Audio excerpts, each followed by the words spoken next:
ẹ̀yin èèyàn ẹ wò ó wọ́n tún ti pe Tani Olohun lẹ́jọ́ o bẹ́ẹ̀ ni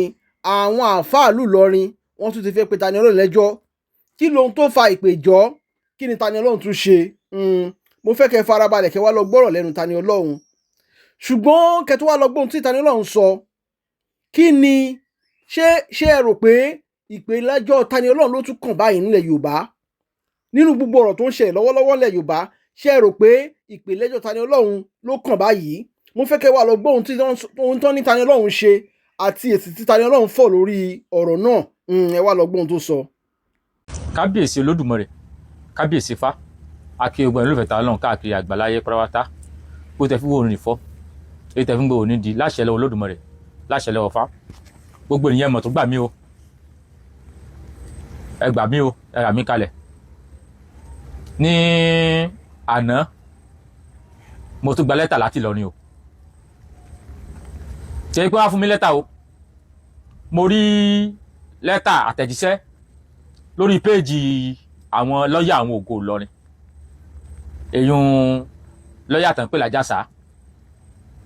àtòun àti lọ́ọ̀yà àwọn kejì tí ó sáyẹ̀nsì lẹ́tà náà wọ́n pè yẹn ní US imam ẹ lè kí ni yóò ṣẹlẹ̀ èmi wọ́n bẹ̀rẹ̀ pé bí gbogbo òlú ṣe ń sòjòjò àwa pàápàá jùlọ àwọn Ọ̀yọ́ àtàwọn ọmọ Yorùbá lápapọ̀ tá à ń sòjòjò àwọn èèyàn wa tí àwọn ọmọ wa tí wọ́n jí gbé nílùú Ògbómọ̀ṣọ́ nípínlẹ̀ Ọ̀yọ́ tá à ń sòjòjò wọn tá à ń bẹ lọ́hùn táwọn èèyàn tiẹ̀ tí táwọn kan tẹ̀ ń sọ pé kọ́ lọ́ọ́ ṣàánú wa ọ̀nà wo la gbà tá à ṣe láwọn ọmọ tó jí gbé gbà padà ọ̀rọ̀ yìí ni gbogbo wa ń fà lọ là ń fà mọ́ra wa lọ́wọ́ tá à sì ń sọ wípé àwọn mùsùlùmí ajínigbé yìí àwọn báńdíìtì yìí ipa àrà àwọn mùsùlùmí kí wọ́n bẹnu àtẹ́lu wọ́n ṣe jí wọn gbọ́n ejíyàn gbé. gbogbo àwọn tó ń paláyé gbé ọba ńlá ní Kwara State náà wà ń bẹ. gbogbo àwọn tó ń paláyé gbé ọba ńlá ní Kwara State ìlú Ìgbàjà ìdágun ìlú Ìgbàjà àwọn mùsùlùmí ló pa àwọn báńdíìtì mùsùlùmí ló pa. gbogbo local government kí ló kọ local government yìí Ayétòrò local government àbí kí lórúkọ ẹ̀ tí wọ́n ti pààyàn ní Kwara State à ń béèrè lọ gbọ́ àwọn ọmọ Ìlọrin Ògo Ìlọrin ẹ̀rí lẹ́tà lọ mú fún ìjọba kẹ́ẹ̀bí lọ́wọ́ pé kí náà fẹ́ bá yín ṣe sí ikú tí ń pa yín Ìlọrin tí ń pa yín Kwara State jẹ́pẹ̀ generally ṣùgbọ́n ẹ ráyè àti kọ lẹ́tà síta lọ́lọ́run ẹbí yín ka lẹ́tà náà tí o mú gbọ́ o lẹ́tà náà wọ́n gbé jáde ní àná should be 23 of May àbí ṣe May láwàá oṣù karùn-ún. on the 20 na sign. ṣùgbọ́n lẹ́tà yìí àtọ̀tọ̀ tí wọ́n ti sign ṣùgbọ́n àná ni wọ́n tó fi sí orí péjì wọn tí wọ́n sọ pé àwọn fún Tani Olohun ní kìlọ̀ lórí fọ́nrán kan tí a ṣe ní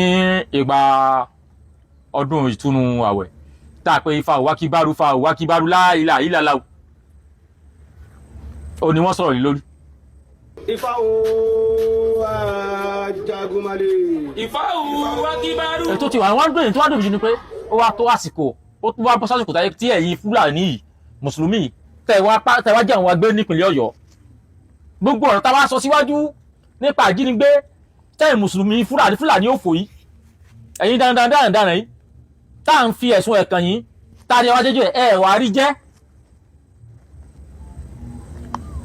ta lọ́lọ́run ó sọ ọdún wa nígbà ọdún wa òun náà kírun wà lẹ̀ wá ń pe wu ayé sí dájúdájú yìí tá à ń sọ náà ni pé ẹ̀rọ ọ̀rọ̀ yìí tó ẹ̀sìn jẹ́yìn lógún ju gbogbo nǹkan lọ wọ́n pààyàn ní Kwara State ẹ̀wà bẹ́ẹ̀ ṣe ẹ̀wà ìgbésẹ̀ tí ẹ̀yin Ògo Ìlọrin heritage tẹ́ ń kọ lẹ́tà wèrè yìí ẹ̀wà ìgbésẹ̀ tẹ́ gbé fún òṣèré pààyàn mọ́ ṣùgbọ́n ilé gbèsè lórí ìdúkokò mọ́ta lọ́lọ́run yín ka lẹ́tà náà fún yín ẹ wá gbé lẹ́tà jáde fèmí ta lọ́lọ́run àwọn fẹ́ kó yọ lẹ́tà kó yọ fídíò àwọn fẹ́ àwọn fún last warning kódà àwọn tó láwọn fún mi ó sì láwọn fún mi gbèkéde ọjọ́ márùn-ún tẹ́ẹ̀bà wa ṣe yẹn kíláyà ọjọ́ márùn-ún ẹ̀yin kí ló kọ yín ẹ̀yin Ìlọrin heritage ẹ̀ ní sí oríire tẹ́ ẹ̀ bá ṣe kẹ̀kẹ́ tẹ́ ẹ̀ àgbègbè sí ẹ̀kẹ́ wá bẹ̀ sí wá gbé mi láàrin ọjọ́ márùn Ìlọrin heritage tẹ́ ẹ̀ bá gbé mi láàrin ọjọ́ márùn ẹ̀ ní sí oríire. ẹ ṣe kárẹ́tà wọn fún yín láti wọ́n sá yẹn barrister US mamu sá yẹn lọ́ọ̀yà àwọn Àjàsá náà sá yẹn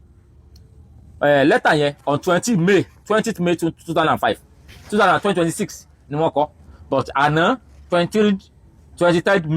May 2026 ni wọ́n gbé jáde. wọ́n ní lẹ́tà title lẹ́tà yẹn ni wọ́n ní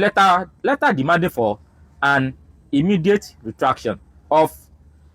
insightful, inflammatory and religious mockery made by you, Tani Olohun, on the Eid-el-Fitr day, small salah. Lẹ́tà yẹn nìyẹn wípé mo ṣe fídíò kan ní ìjọ tí wọ́n ṣe Eid-el-Fitr ọdún ìtúnu àwẹ̀ wípé fídíò yẹn o wípé ó fẹ́ wà defamatory wípé so àwọn akọ̀rẹ́tà yìí fún retraction pé bóyá kí tí n bá lè yọ ẹ̀kọ́ lẹ́tà sí Fúlàní ibẹ̀ mo sì ń bọ̀ ẹ gbọ́ ọ̀rọ̀ tí ekún gbọ́ títí ẹ̀yìn di ẹ gbọ́ lónìí ẹ̀yin òpònú aláìlérè lórí tó lórí yín. àjíjẹ sí ó àjíjẹ sí ó àwọn bàbá wa ní ń bú ni o tí àbáyé wọn tún bú ní eléyìí náà ọ̀dà. ìbẹ̀lẹ̀ lẹ́tà náà ni wọ́n ní ọwọ́ òsì rẹ̀ ní orí ẹ́dín ẹ̀ ni mo kà tán lọ́wọ́ òsì rẹ̀ wọ́n á direct sí mi Abdulaziz aka Tani Olohun, Ibadan, Oyo State. The attention of the registered trustee of Ilorin Heritage Preservation has been drawn to the disturbing video made by you and circulated on various social media platforms, including Facebook, YouTube, Twitter, and TikTok. Since the Eid-el-Fitr celebration of 20th March 2026, wherein Islamic prayers were mocked in a disrespectful provocation and inflammatory manners. Kindly note that Eid is a sacred religious celebration observed by millions of Muslims across the world. Mocking or ridiculing such a sacred act cannot be justified. That cannot be justified. Comedy, content creation, or entertainment. Okay, cannot be justified as comedy, content creation, or entertainment. Pé ọdún àwọn ipe kò yẹ káwọ mọ mú ní eré ká mọ mú ní mú pé comedy ni àbí ká fi ọdún àwọn entertain yàn. At the same amount, to an affront to the dignity of the Islamic faith, possess a threat to a peaceful coexistence. Envisaged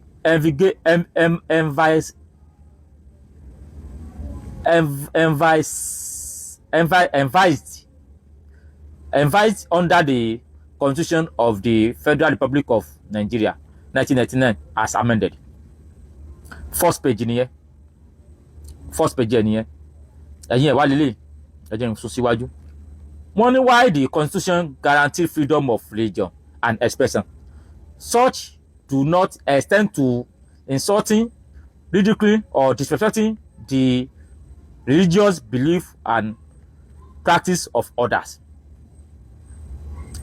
Your action together with those of the individual featured in the video are considered barbaric, offensive, condemnable, unacceptable, and capable of inciting religious tension and public unrest if not urgently addressed in the interest of peace, harmony, and public order. It is evident that you and your exhort tender an unserved apology to Muslim across the globe and to also desist from the further occurrence. wípé èmi àtàwọn tíìmù mi tàjọ sí o wípé ẹ̀yin mùsùlùmí wípé ká apologize fún yín wípé ká sì mọ́ ṣe irú ẹ̀ mọ́ wípé èmi àtàwọn tíìmù mi tá a ṣe ká tender apology fún yín ẹ̀yin mùsùlùmí ká sì mọ́ ṣe irú ẹ̀ mọ́ pé ká sì lọ yọ fídíò náà ní gbogbo social media platform tí wọ́n ti post fídíò náà platform tí yín náà tẹ́yìn náà lo fídíò yẹn náà yín tún lọ yọ ń bẹ̀ platform àwọn míì tán wà online tẹ́yìn fídíò yín tún lọ yọ ń bẹ̀ mo gbọ́. ok wọ́n wá ní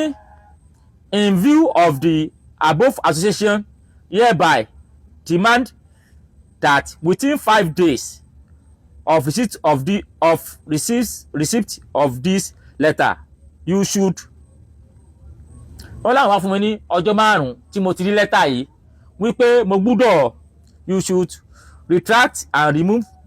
the said video from all social media platforms where it was published and circulated. wọ́n ní bí tí mo publish ẹ̀ sí kí n kọ́ lọ yọ wọ́n ní gbogbo ibi tó wá circulate dé àti gbogbo àwọn social media platform tó wà bẹ́ẹ̀ bí àwọn ìpínlẹ̀ ọ̀kan ni pé fídíò mi tá a ti kírun jọ léyà o ó yá àyà gàmbà yóò yọ lọ́dọ̀ rẹ̀ òkúta àdìgìdì lọ́dọ̀ rẹ̀ sàkábà ìwọ́n náà yọ lọ́dọ̀ rẹ̀ o. àtàwọn tó ti download rẹ̀ sórí fóònù. àtàwọn tó ti download rẹ̀ fóònù àwọn tó ti download rẹ̀ sórí fóònù ó yẹ ẹ̀dí ìtẹ̀ lórí fóònù yín o fídíò tá a ti kírun jọ léyà ẹ̀yìn jọ tún náà ẹ̀dí ìtẹ̀ lórí fóònù yín o. wọ́n láàárọ̀ kọ́ nù ká sọ fún gbogbo wọn ká kún ọjọ́ kò lórí fóònù wọn èyí pé àwọn fún mi ní 5 days gbogbo tó circulate ká yọ. wọ́n ní ẹlẹ́ẹ̀kejì ni pé tender an unserved public apology to the Muslim Ummah. Ipe ẹlẹ́ẹ̀kejì kí n wá tọrọ àforíjì lọ́wọ́ ẹ̀yin mùsùlùmí káàkiri àgbà ṣé ẹ̀yin mùsùlùmí ti lọ ní níná ní tọrọ àforíjì lọ́wọ́ yín ni àbí mùsùlùmí Saudi Arabia tó lẹ́sìn. mo fẹ́ bẹ̀rẹ̀ ní o Saudi ló lẹ́sìn ẹ̀yin lẹ́yìn protect ẹ̀ ṣé idil fitri ti Saudi ìwà lọ pé ìwà kọ lẹ́tà àbí tender apologies fún prince Saudi pé ẹjọ́ ẹ foríjì mi o wọ́n ní mo bẹ̀ sí yín jẹ́ àwọn wèrè ti lọ ní mo bẹ̀ sí yín jẹ́ o ọmọ ẹ̀jẹ̀ nǹkan tán. ok wọ́n wá ní take notice that failure to comply with the above demand within stipulated time shall leave us with no option but to initiate appropriate legal action against you in the court of competent jurisdiction. You are warned. Was a sign barrister US Imam ìyẹn national coordinator sign ẹlẹ́ẹ̀kejì barrister AA Abọ́lájí Àjàsà general secretary ọkọ̀ pàyí méjèèjì. tí ẹ̀yin méjèèjì èmi ta lọ́lọ́run ifá tì mí lẹ́yìn agbólóǹbí ọ̀jẹ̀ ẹkùn kàkàkà ọkùnrin wà wúwo tí wọ́n Tinubu tó ti tojú ojú ọ̀nà èmi náà wá fún yín láti òní sí ọjọ́ 5 tẹ́ ẹ bá ṣègbésẹ̀ tàbí kí n gba lẹ́tà yín kẹ́ẹ̀kan sẹ́ndì lẹ́tà sí mi pé kóòtù ya ẹ̀rín sóríire mo fún yín lọ́jọ́ 5 ẹ mọ̀ wùlẹ̀ jọ pẹ́ èwo tí ẹ̀dín káfẹ́ báyàn jà gan ká tó mọ̀ sọ bí tá sọkù sí lọ́rùn rẹ̀ àyè méjèèjì tẹ́ sáyìn lẹ́tà yìí àtẹ̀tọ́ ló ń jásà àti ìwé ara Nàìjíríà tó pẹ̀lẹ̀ lára US bóyá ọ̀sùpọ̀nsì ló kọ wùrí ìmọ̀ ẹ̀yin méjèèjì bẹ́ẹ̀ bá pè mí lẹ́jọ́ kó tó di ọjọ́ 5 ẹ̀ ní sí oríire ẹ̀yin Ìlọrin heritage tẹ́tí wá lẹ fẹ́ mú ẹjọ́ yìí tẹ́lẹ̀ fẹ́ gbẹ́jọ́ lọ kóòtù tẹ́ẹ̀ bá gbẹ́jọ́ lọ kóòtù Ìlọrin heritage òfò lẹ́sẹ̀ lẹ́tà yẹn wọ́n sẹ̀ pèsè lánàá ni àtàn 20 wọ́n ti kọ́ àti ọ̀n 20 yẹn ẹ kà á ó ti pọ́jọ́ 5 but ẹ̀yin mẹ́rin ká láti ọ̀nà 20 ọjọ́ 5 kó ó bẹ̀ látànà ọ̀ 23 24 25 26 27 ni ó pè ìjọ ọdún méjì yín láì pé 27 àbí 28 27 níjọ́ ìgbẹ́jọ́ yín òkè tó wá di ọjọ́ kejì iléyá yín tí ń bá wá rí lẹ́tà ìpẹ̀jọ́ kóòtù àbí ẹ tún wá jí mi gbé bẹ́ẹ̀ tí mo jí mi gbé ń jọ́ sí ẹ̀ ní sóríire gbogbo ẹ̀yin àtẹ́rítẹ́jì o àti ìwòrè ara us o àti àjàsá o ìpè ọ̀pá yẹn ni wọ́n rí wèrè yín dúró wọ́n rí wèrè yín wọ́n ń sá wèrè yín tí wọ́n sọ pé ẹ dákun tá ẹ bá dókè òkè odò ẹ dúró dè mí má pè é láti fúnra ẹ̀ rà yìí ìyá tí ẹ pa fún ẹ mọ́ sẹ́yìn ronú mi tí ò sọpọlọ lórí yín ni tí ẹ ti ya wèrè ni ládùúgbò ọ̀fọ̀ tó ń sẹ́lú yìí wọ́n wọlé ìwé lọ́wọ́ wọ́n wá sí agbègbè wọ́n wá sí baba ńlá àwọn ní Kwara State àwọn bandit wọ́n sì lé gbogbo àwọn tí ń gbé baba ńlá pò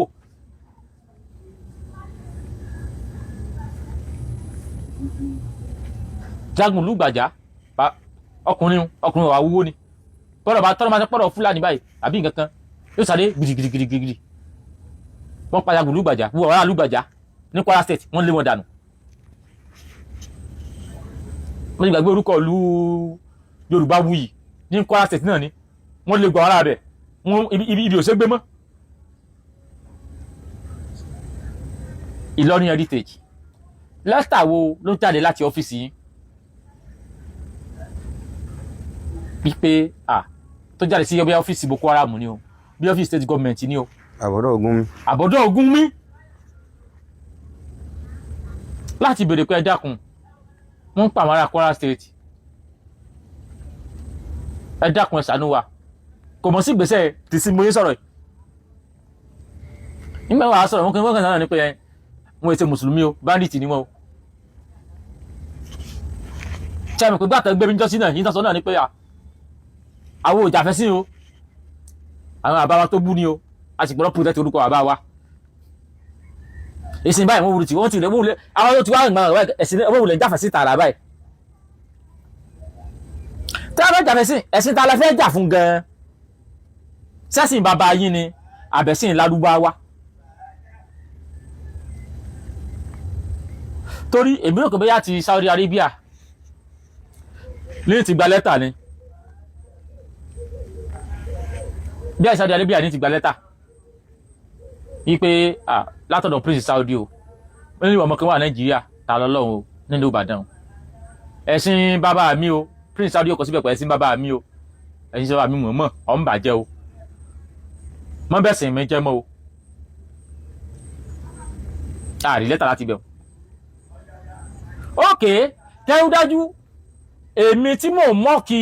èmi tẹ́ sọ pé mò ń mọ́ọ̀kì ẹ̀sìn wípé mò ń sin yín jẹ èmi mò ń bẹ́ẹ̀ sí yín jẹ àwọn tó wá ń jiyàn gbé orí àwọn pípù yìí ti dàrú irú èyí tó pẹ́rẹ́ ní US yìí náà yóò sì mọ lóhùn káwé sẹ́wọ̀n lọ́pọlọ báyìí nínú èmi tí mo dó sí ilé mi in my comfort house tí mo máa dé láwàní fúlá tí mo máa rí wé láwàní Arab tí wọ́n ń pe Ifá wágbárú tí mo ṣetán tí mo bí ajá fún tí èsì láwàní Ìlọrin tí náà Ìlọrin kò wé láwàní rí ilẹ̀ Yorùbá Ìlọrin ìlú ládìrín ni tí mo wá wé láwàní ní Lárúbáwá táìpá àwọn náà mọ̀mọ́ lówó rí tí mo wá fi nínú ilé mi tí mo wá fi ṣe content tí mo fi kífá tí mo padà bí ajá fògùn àti ẹnìkan tó wọ́n láwà ní Lárúbáwá yẹn náà tó náà pé Allahu Akbar tó sì lọ sílé ìwé tó sì lọ jí àwọn ọmọ tó lé ní 50 tó jí wọn gbé lọ tí wọ́n sì pa tíṣà tí wọ́n sì dù lọ́rùn tó tún gbópo ẹ̀ lọ ẹjọ́ ta ló ba ẹ̀sìn yín jẹ́nu àwa méjèèjì ṣé ìpínlẹ̀ àwọn kìlì ti dàrú èyí tẹ́ mi ṣe ta ni mo fi pa lára ẹ̀rí lẹ́tà kọ jáde lórí àwọn tó pe Allahu Akbar Allahu Akbar Allahu Akbar la ilaha illallah tí wọ́n pa tíṣà tí wọ́n káwọn ọmọ ọdún 2 ọdún 3 ọdún 4 tí wọ́n sì kó wọn lọ lẹ́tà kẹ́kọ̀ọ́ jáde lórí ìyẹn ọ̀rọ̀ kankan ò jáde lórí ìyẹn ṣùgbọ́n lẹ́tà lẹ jáde lórí èmi tí mo jókòó nulẹ̀ mi tí mo rí pé ẹ̀ ń sọdún yín tí èmi náà sì ń dá fàmí inú dùn tí mo ń pe fàmí ìfẹ́ wa gbárù Ifá tóbi tí mo ń dógùn ògùn mi nínú dùn ògùn wa gbárù ògùn tóbi tí mo ń dá Ṣàngó mi nínú dùn Ṣàngó wa gbárù Ṣàngó tóbi láì sì fi pẹ́ nìkankan lára ìkú lo máikrófóònù káyọ̀ tó bí ara alẹ́ kejì ò gbọ́ ìfipálá ara alẹ́ kẹta ò gbọ́ ìyìn lo spíkà mo fi ń dára mi nínú èmi tí mo jókòó ní ara mi tí mo jókòó ní ilé mi tí mo dára nínú mi nínú láìpẹ́ nìkankan lá ẹ wá kọ lẹ́tà sí mi wípé mò ń bẹ́ sí yín jẹ́ dájúdájú àwọn tó wé láwà níyẹn sórí tí wọ́n ń pe aláwọ̀ agbáwó tí wọ́n ń pààyàn àwọn èèyàn gẹ́gẹ́ ló ń tẹ́sìn yín ṣe